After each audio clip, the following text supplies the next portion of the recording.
Hi, I'm Aaron Michael Sanchez, and we're here with Ricardo. And Ricardo, you and I have been on the show quite a while, and we talk a lot about vehicles, but rarely do people see you and I at an event together. And I will say, at this event, which we're here at the expo, it's an amazing event. Not only is it amazing, but there are a lot of vehicles. Now, you and I talk about vehicles, but this year, are there any vehicles that you say, ooh, these are the ones to watch? Well, first of all, we are at the LA Auto Show, which is the most important auto show of United States now. And we're very glad that this continues because the consumer really comes and checks the cars one against the other. And it's also a place where we can see all the technology, everything that comes. But when we talk about cars, everybody says they make a good car, but some are better than others. And then with Hispanic Motor Press, which is a non-profit organization of journalists, and we evaluate vehicles every year, we've been able to come up with always the top 3 on different categories. So just to make sure that we can help you decide and choose the right car for yourself. So part of why we're here is to showcase the cars that won the awards of Vehicles of the Year. Yeah, and we're in the booth, so you can come visit the Hispanic Motor Press here at LA Auto Show. It's the LA Auto Show. Now, automobility is also a thing. I get them mixed up. I don't know why. But automobility, why is Automobility LA also important? Well, Automobility is a trade day, and it is the opening day for the LA Auto Show. The LA Auto Show is for the consumer to come and experience, where Automobility is really for the trade to see what's coming. So they both are happening at the same time. But it's wonderful to see that there's so many options today for the consumer.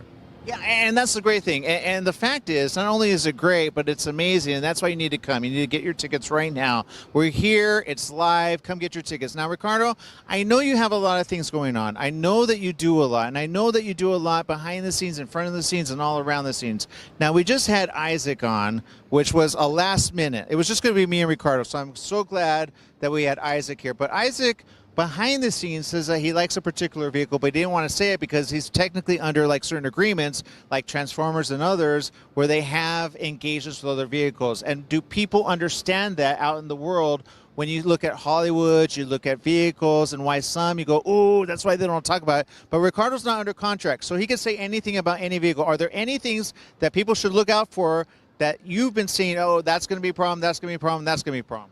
Well, something that has definitely changed in the last 10 years or so is that manufacturers that we call them legacy manufacturers that have been established for a long time, somehow the newer manufacturers are coming up with better product in terms of quality, content, and integration of safety systems. And this is quite a change. So I'm not surprised when we do the testing for the vehicles to see that brands, for example, like Hyundai. Some years ago, people says, well, I don't want a car from South Korea because they may have questions. Well, today Hyundai is on a level with Toyota. And when we talk about Toyota, we know that that's probably the most reliable car on the planet. So that's what it really impresses me, that manufacturers... And they have a good warranty. Oh, definitely. Kia has probably a better warranty than I've seen most have, unless they're changing it. Yeah, definitely a 10-year, 100,000-mile warranty, so it's still the best warranty in the market. So, but let's talk about the family car, right? One of our mission itself is to find out what is the best car for the family. And here in Los Angeles, we have a lot of options. So it was very interesting that this year, the 3 vehicles that came as the top 3 were quite different. So on one side, we have judges that voted for the Toyota Camry, which is a sedan. It's a Toyota, super reliable. It's the most selling vehicle for Toyota. It's a nameplate that we see it all the time. The other top 3 car was the Kia Sorento. No, I'm sorry, the Hyundai Santa Fe, which is a sport utility vehicle, 3-row seating, very capable. Lots of technology, a lot of safety systems and integration of driver assistance systems, but the pricing was quite impressive because the average car today is about $44,000, and the Kia Sorento as a family vehicle, the number starts with a 3, so it's sort of under value. And the other vehicle that was no surprise when we talk about family vehicles is the Kia Carnival. which is nobody wants to call them a minivan anymore because they're multi-purpose vehicles, but it has all the characteristics of what we used to call the mom mobiles. You know, plenty of space, lots of technology, very comfortable, and very difficult for the judges to come out with one winner. Yeah. Very, very difficult, because these are three outstanding automobiles, but at the same time, all three are different. One is a sedan, one is, you know, an SUV, and the other is a multi-purpose minivan type car. Right. So it was quite interesting when we did the final voting that the winner for this year is the Hyundai Santa Fe. Not surprised, but it's a vehicle that anyone that is thinking about upgrading their family vehicle should take a look. And I'm telling you, it's behind me, actually. It's a beautiful vehicle. And I've seen people go up to it. And I'm starting to see something that I didn't know, because I'm not going to lie, the color is not one I would choose. But I've been seeing some people go for that color, and they go, yeah, I want it. We have people looking at it right now, actually. And you go, oh, these are the people that want it. Now, here's the thing about the booth. When you come here, no one here is to sell you anything, technically. They should. They really should. Because some people are like, are you going to give me the price of it? And I go, well, some of these are not out yet, but they're coming, right? Or they give you like a fall or maybe get pushed back. And some have recalls. Now, the good thing about these vehicles is that you put some things in play, or some would say in place, whereas other people do not, which is called safety, reliability, and something else, affordability. Even though some would say the car behind me is not affordable, you go, but what's inside, it is affordable. Okay, talk about the Genesis 80. You also have to think about how do you compare. So you need to compare apples to apples. Yeah. And if we talk about the luxury segment, then cars tend to be pricey, but then of course you will expect that they have the best quality materials, that they will have the best reliability. They create certain ambience that in a way you're being rewarded, right? Yeah. You're a good businessman, you want to reward yourself, and you want to sort of express yourself a little bit with your car, especially in Los Angeles. So the premium vehicle is very, very difficult because the consumer is super demanding. But what makes one car better than the other? Well, again, you mentioned it. We look at design, exterior design. We look at interior design. We look at the way it's being assembled, Yeah. the way it's being put together. We look at what warranties are offered. We look at the texture of everything in the interior, because you can feel, you might say, well, I have leather seats, but there are different grades of leather, right? Yeah. Also, the touch. How do you feel when you touch a knob? Can you feel that quality? Yeah. Some of the automobiles are using aromatherapy inside, that calms you down. Or tell you about the three finalists for Car of the Year in the luxury market. We have the Genesis GB80 Coupe, which is basically an SUV that has been turned into a mix of a sports car, SUV. Not easy to make in terms of visually, but the designers at Genesis have done a very, very good job. It's the best looking four-door coupe in the market today. The interior is outstanding. The quality, the stitching, the color combinations are outstanding. We also have in the luxury segment, the judges, one of the top three, the Ram pickup truck Tungsten. Okay. A pickup truck, yes. 50% of the vehicles sold in the United States are pickup trucks. The fellows at Ram have done an outstanding job of creating this luxury vehicle that can still be a truck. Yeah. And the interior, I think they sort of took some things from the Jeep Grand Wagoneer that a couple of years when it was launched, it was the best interior in the industry. Yeah. And they're incorporating real wood, real metal, soft surface leathers, plenty of amenities, accessories, integration of technology. So to me, I don't want to say that I was surprised, but it was like, hey, it's a luxury vehicle. Yeah. Why we have a pickup truck? Well, Yeah. once you get into the truck, you go, wow, I did not think that a truck could be so luxurious inside. Right. And another vehicle that was a finalist, the top three, is the Lincoln Nautilus. Now, the Lincoln Nautilus, we have to keep in mind that that vehicle was designed also not just for the American market, but also for the Chinese market, because the Chinese market now is the biggest market in the world. Huge. And in China, the consumer that wants sort of an upscale vehicle demands a lot of technology, and the Nautilus, it has a full multi-screen layout. You can recline the seats, and with the touch of a button, the whole ambient sense, and then you have music, aromatherapy, as I mentioned, color sensitivity to calm you down. It's like you're in a spa inside the car. It's like, wow, it's like mind blowing. So where I'm going, AC, I have not mentioned the German brands, which typically, when we thought about luxury vehicles, right, that would be like, oh, that's the benchmark. Well, not anymore. This has really changed. But let me tell you which vehicle won. Makes sense. So the top three in the luxury category were, as I mentioned, the Ram Tungsten Edition, Yep. the Lincoln Nautilus, and the Genesis GB80 Coupe.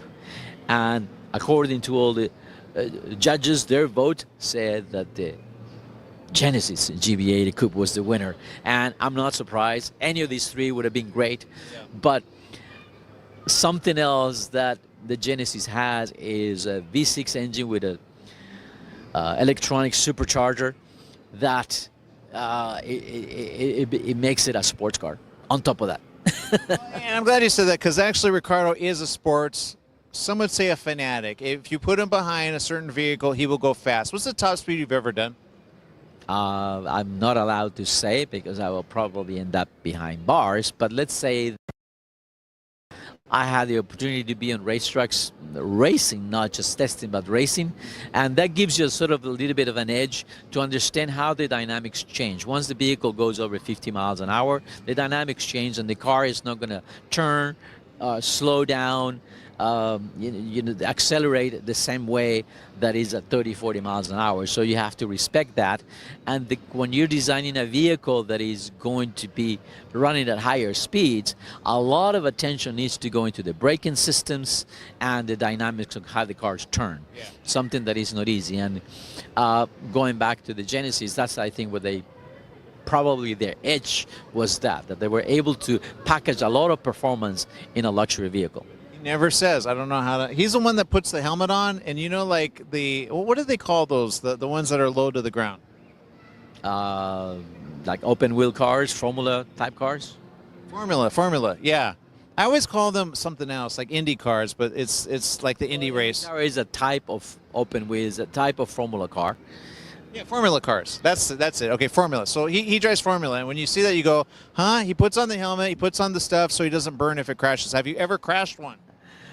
I have not crashed into another vehicle. I don't recall in my 30-year career. I don't remember crashing into someone, but I have plenty of off-road excursions at high speed, and they can be pretty scary. And that's why when I drive with you, I get scared. That makes sense now. All right, anyway, we're out of time. We're here. It's a thing. You got to go get your tickets right now. We're here only for a couple of days. If you don't see us, there's a reason. It's happening. It's the LA Auto Show. It happens every single year around this time. You got to get your tickets. They're affordable. And it happens at the Los Angeles Convention Center. So it's easy to get for everyone. There's plenty of parking on the convention center, on the streets, and also there's plenty of great restaurants around, so you can make a whole day. And also, don't forget, this is a family event. There's plenty of things for the kids to do, and you get to drive about 6 or 7 different electric cars.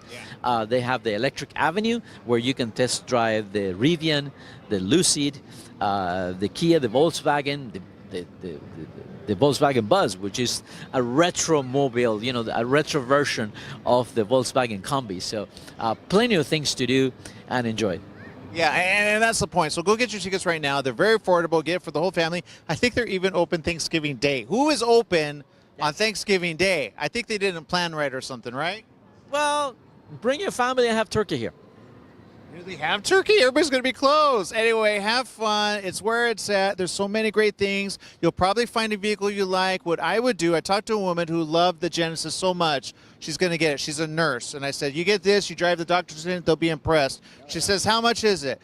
And she gave me a number. She said, I thought it was worth $120,000. It's actually about, depending on what you get with it, how much? That's another reason. One of the things that we take into consideration when we're awarding a vehicle is the price has to be right. We want to demand the best of everything, but also at a lower price. And that's what Genesis is being able to do, is being able to offer a vehicle that is easily 20% below everybody else's. Yeah, and I like it. I think you threw out. I think you get probably for 60, maybe used. 80 is kind of new with some spiffs plus tax. You know, you'll figure it out. Do it on a payments. As long as you have good credit, you're good to go. Before we let everyone go, real quick, Ricardo, how do we find you? The best way is to visit HispanicMotorPress.org, or you can also find me at my radio show, which is GarageLatino.com. Yeah, he's everywhere. I'm Aaron Michael Sanchez. I'm going to be here for a while. Hopefully we'll have some other people. If we don't, come join us, okay? Say hi, say hi, say hi. He has the keys, but he doesn't let everybody test them. That's why you see them kind of coming by, checking them out behind us, and they go, what do I do with them? We go, dude, they're on display because we handed awards already. So we did the awards. That was really good. I don't know if we have the footage of that. If we have that, let's get it and let's put it up. But there you go. I'm Aaron Michael Sanchez. You got Ricardo. We got more right after this. Hollywood Live Today. We'll be back right after this. Thank you very much.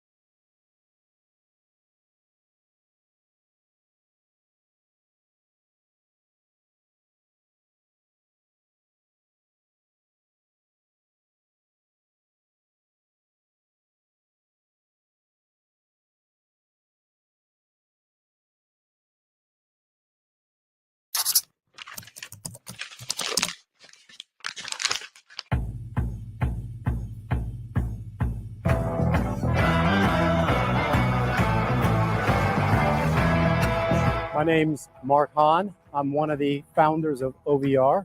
We started the brand in January 2023. Well, I started in 1995 under Peterson Publishing, Motor Trend, Hot Rod, four-wheeler. Been involved in it since then. OVR was a passion project, and we launched it, like I said, in 2023. 5 partners. So we've been at this for 30 some years, and I call it my 29-year apprenticeship before we actually got to launch our own brand. My name's Sean Holman, and I am one of the partners and the editor at large for OVR magazine. It's funny that we have this thing called overlanding now, and everybody thinks it's super special. But at some point, overlanding went from a verb into a noun. Overlanding is just a fancy way for car camping. This really started for me back in Boy Scouts as a kid, going all of our camp outs, and you know, it has obviously evolved over time, and here we are today. It's car camping with better destinations, getting out a little bit further and fancier gear.